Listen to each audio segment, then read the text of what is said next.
Welcome to the Analytic Christian. I'm Jordan, and this is the channel that helps you explore Christian philosophy and theology. In this Ask a Scholar video, we're going to be thinking about the question, can God create perfect creatures? This is actually a view that Evan Fales has defended in a chapter in the Blackwell Companion to the Problem of Evil. It's chapter 24. The title of it is Theodicy and a Veil of Tears. And to give a little context to this quote before I read it, Evan Fales says that God has certain maximal type of characteristics, and he lists some of these, so I'll read them off. He talks about omniscience, omnipotence, perfect goodness, eternality, or sempiternality. I'm not sure if I'm saying that correctly. And then the last one he lists is perhaps God lacks any potentiality. Okay, now those are just some characteristics that Evan Fales says, okay, these are characteristics that God has. And then comes this quote. So I'll pick up what's on the screen now. What I contest is that a creature could not have these characteristics, and hence that God could not create such a creature.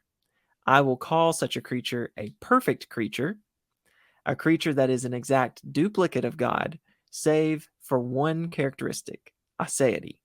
A world consisting of one or more PCs is a best possible world, a world that God both could and should have created. God should have not created worlds of any lesser kind. Okay, so that's now he actually argues for why he thinks that, but I can't put all that on the screen. So my guest, Philip Swenson, is here to, I guess, respond. Philip, why don't you give us, if you want to elaborate on that, you can, but tell us how you might respond to this view. Yeah, so I'm kind of inclined to, I'm friendly to the view that God could create a being with almost all of the same qualities that he has. So some people worry about how could there be two omnipotent beings, right? What if they had a arm wrestling match, right? Well, and Evan's response to that is that, well, if they're both perfectly good, their wills will be completely aligned, right?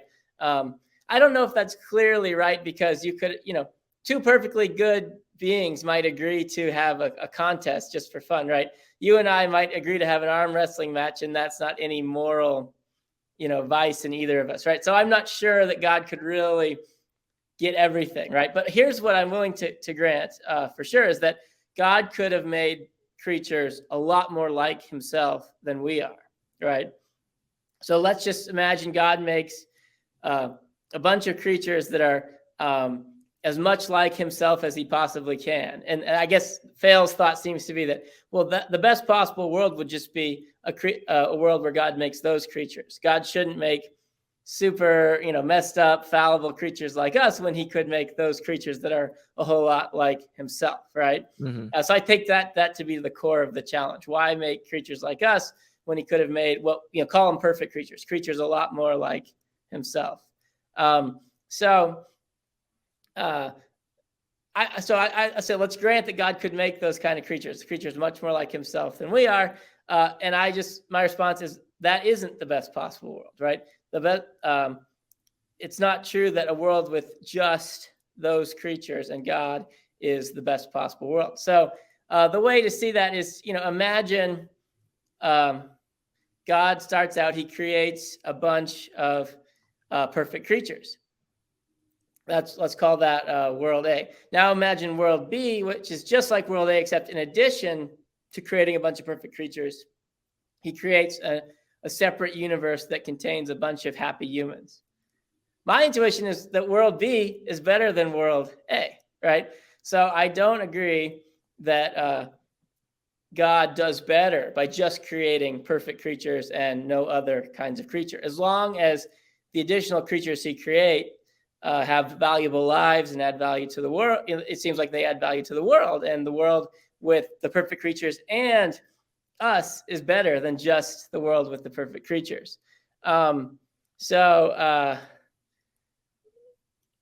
You might say, So I think either there is no best possible world, right? So we could always imagine God creating more and more happy types of creatures, right? And we never get to a best world. We can always add another happy creature. Or if there is a best world, it's a multiverse. I think you've had I've Class had Trey Class on here Gray to on. talk about the multiverse, right? Yeah. Yeah. So yeah. So either there is no best possible world, or the best possible world is a multiverse that contains a vast amount of universes that are worth creating. Some might contain perfect creatures, and some might contain creatures like us. So I think either way, Evan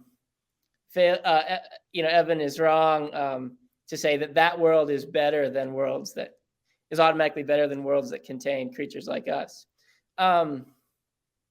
Now, you could deny that world B is better than world A, right? You could say adding the happy humans doesn't add any value because we already had infinite value already. We already had perfect creatures that were infinitely valuable or something. But if that's right, then I think both world A and B are infinitely valuable.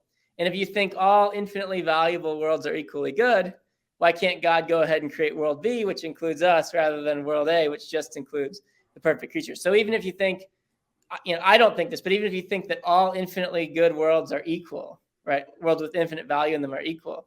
I don't see a reason to say God can't create world B, which is equally good to world A. I don't see why God has to only create the perfect creatures and not create us as well. So that's my basic response there. Okay, let me mention two thoughts that I have. I think Evan Fales anticipates this type of response when he talks about the plenary objection near the end of this essay. And that is, well, perhaps God does create a universe, say, with these perfect creatures in them, but then he also creates this other universe with humans. I can't quite I know he mentions that objection. I can't quite recall what he says in response, but I would imagine what someone might just think is there's a cost that comes with world B, you're calling it, that you don't it doesn't, if world B, maybe we could say it like this, like even if we concede that world B adds value that you would be lacking in world A, the cost is just too high in world B, because you're going to, I'm assuming anyway, it's not just happy humans, it's a world something like ours where there's significant evil, a significant amount of evil, and the way it's distributed and so forth. There's a lot of costs that come with that, and it's just not worth that cost. Yeah. So I think there's something to that, which is, if God's going to create a universe with evil in it, I think he has to have a good reason for allowing the evils he allows. So there has to be some good. So on my view, there just has to be some good connected to that evil in the right way that's good enough to justify allowing that evil. So I think that's kind of the challenge of the problem of evil, is to figure out why it is worth it to add those creatures that have evil in their lives. So we talked about, in our previous video, we talked about one reason, which is maybe it's good for people to be responsible for making a positive difference in their lives, in other people's lives. And maybe they can only have that if they have morally significant freedom or something, right? But I think that's just to be the challenge of the problem of evil. But I think if there is a significant good that comes from an evil, then that cost can be worth it. So I'll give an example. So imagine, I've never suffered, right? And I have lots of good things going on. And you have the opportunity to buy me a ticket to run a marathon. And if I run a marathon, I will suffer a bit. It hurts to run a marathon. But it will be an achievement for me, and overall it will add good to my life, right? I think it would be okay for you to buy that ticket and help me enter the marathon because of the good I will achieve, even though it will involve adding some evil to my life, right? And so similarly, God might add some evil to the world, and it still be a justified thing to do because he's adding enough good that makes it worth that evil. So I think in principle, there can be an answer to that challenge, a reason we can say in principle, this is the problem of solving the problem of evil, is what were those goods, right? Right. But in principle, if you get a certain amount of good from it, it's worth it to allow that evil to happen. Mhm. Okay. The second thought I had was this, which is that response that you just gave, concede that. Okay, so we say, yep, granted. However, if we're willing to say that God is able to create creatures that are more like him than we are, it seems like you could still retain the kind of freedom you've got in mind. And yet he was able to like make our characters at least a little better, so that maybe we're not as inclined toward like violence or something like that. You get the idea. Our characters could be a little better and Mhm. still retain this type of freedom. So Good. we Yeah. get the So same good but why less aren't we evil. just 10% less likely to choose evil? Is that kind of Yeah, the thought? yeah. I think actually Evan Fales has a different paper where he takes this type of response. It's got something like Adam in the title, like should God have created Adam, or but it's this idea that I think he mentions like chimpanzees are by nature very violent, but bonobos are uh, actually more cooperative. They're not as violent just by nature. So already God, and you like this is in you have kids and I have a child. You can see the difference in like the temperaments of children. Like some children are more just naturally inclined to do, but yet we still think they're free. So why can't God just make us in a way that we retain Mhm. the freedom, yet our temperaments or inclinations are better? Yeah, good. That's a great question. So my view on this is that so I mentioned in the previous video the idea of a moral resistance fighter, right? Someone who overcomes temptation or difficulty or beats the odds in order to be a good person. So my view is that the more inclined to bad that you are, the more credit you get when you achieve good, right? So consider two people. One of them is like 99% likely to do good, and one is like 5% likely to do good.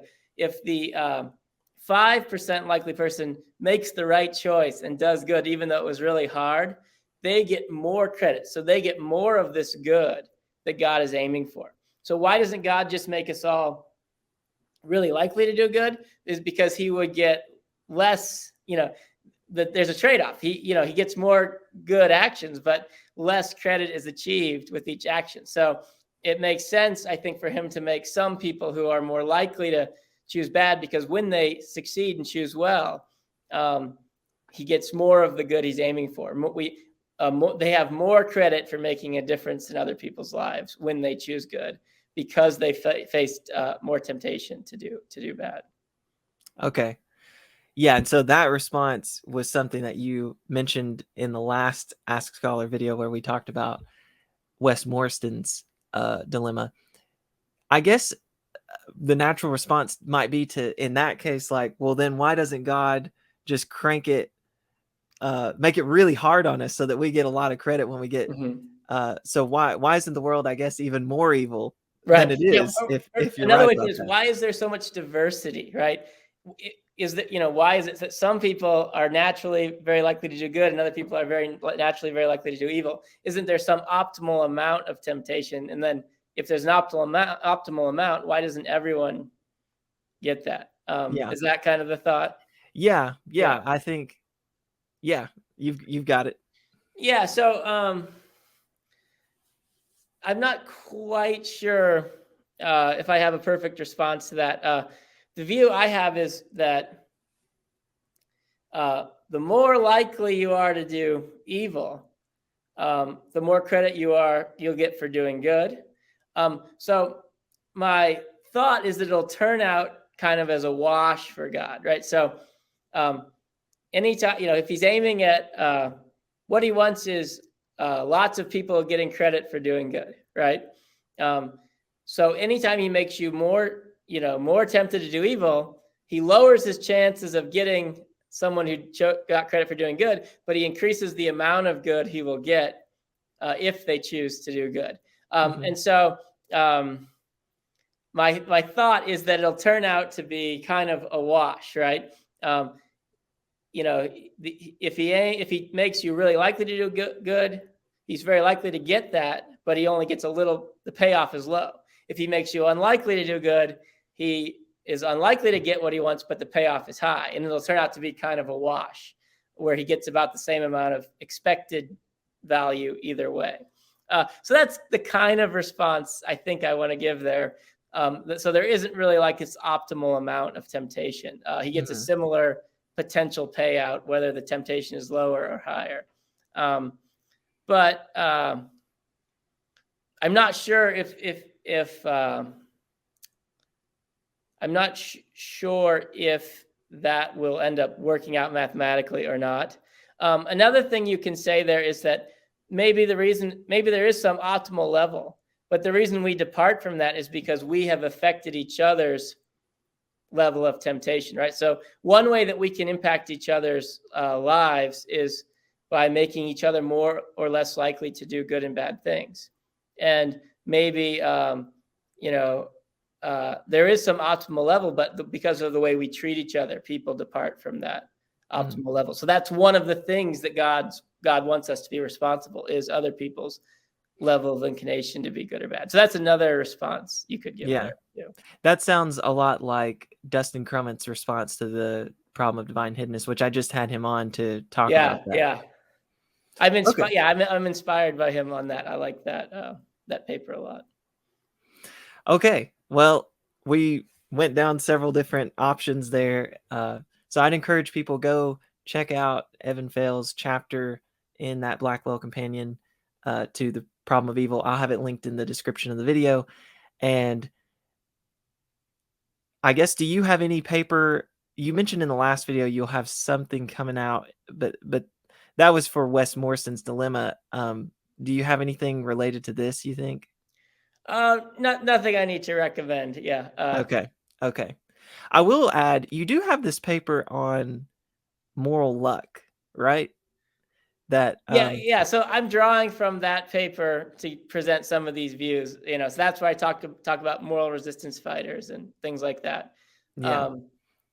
But the paper I mentioned in the last video gives an overview of that, and it's easier to understand. Okay. Yeah. Sounds good. In the future, I'll try to include that. Well, thank you so much, Philip, for coming on again. I really enjoyed this, and thank you all for watching. We'll see you next time.